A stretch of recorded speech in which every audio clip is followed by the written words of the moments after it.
ولی اما روزای ششک مردم میگیرن اکثری مردم خیال میکردن که اینا باید پای در پای بگیریم. همین پای در پایی نداره برادرای عزیز.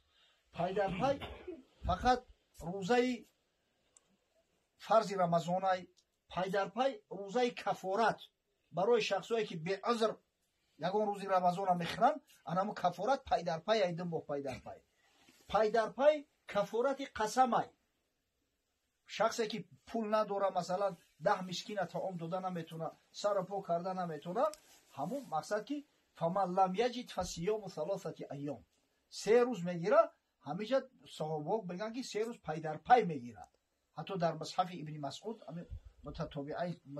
متتابعش هم اومدگی پای در پای گرفتنش. دیگه یگان روزه را پای در پای نمیگیرن. همون روزه 6 شوال هم که بعد رمضان میآید بهتر است که جدا جدا بگیرن. نمی روزای دوشنبه پنجشنبه بگیرن ان شاء الله میشود. همین در طول ماه شوال اگر